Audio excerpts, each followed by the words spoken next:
Muito bom dia, boa tarde, boa noite a você que está me assistindo. Eu me chamo Alexandre Bruno Barzani Santos. Estou sendo orientado pelo professor Dr. André Cabral Honor nessa pesquisa de iniciação científica, diz o Índio, análise dos requerimentos indígenas de liberdade na capitania do Grão-Pará Setecentista, no 28º Congresso de Iniciação Científica da UNB e 19º Congresso de Iniciação Científica do DF. Introdução. O trabalho investiga requerimentos indígenas de concessão de liberdade concebidos pelos nativos e registrados pelo Procurador dos Índios, os quais evidenciam a apropriação originária de instrumentos legais lusitanos para assegurar os seus próprios interesses ou diminuir suas perdas coletivas. Diz a Índia, diz o índio, são as palavras iniciais mais comuns dessas solicitações. Esses registros demonstram como os povos originários lidaram com a sociedade colonial e suas dimensões, resistindo, interpretando e adaptando-se àquele espaço em constante transformação.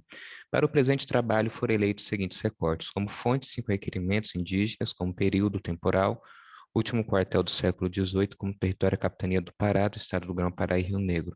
Dessa forma, a presente investigação debruça-se sobre o Vale Amazônico após a instalação do Diretório Pombalino, em maio de 1757, percursionado pela Lei de 6 de junho de 1755. Metodologia. Pesquisa de natureza qualitativa de escopo documental e bibliográfico insere-se no campo metodológico de história social indígena, a qual prima pela compreensão dos acontecimentos históricos pelas lentes dos próprios nativos.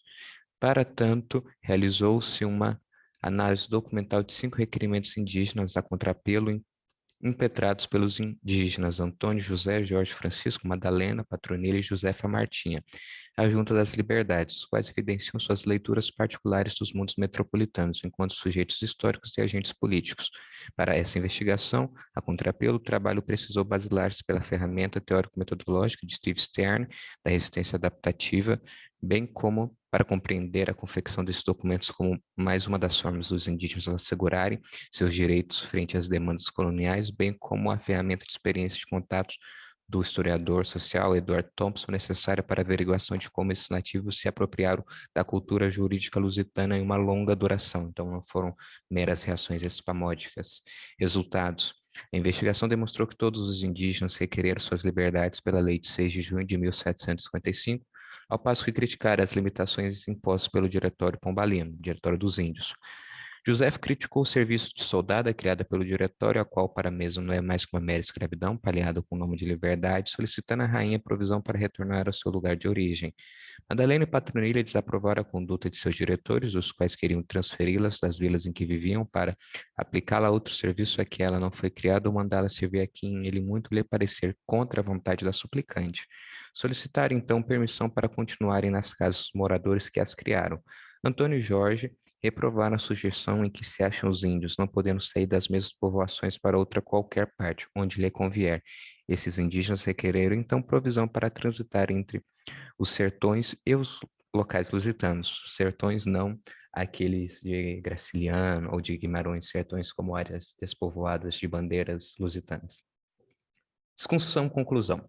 Pautando-se pelas importantes contribuições de Mauro Coelho e Patrícia Sampaio, compreende-se a Lei de 1755 como produto de um anseio metropolitano pela maior demarcação possível de terras, no contexto do Tratado de Madrid. Em razão disso, a coroa elevou os indígenas à qualidade de súditos portugueses, provendo-os de uma liberdade ampla de comércio aos governos e espacialidade.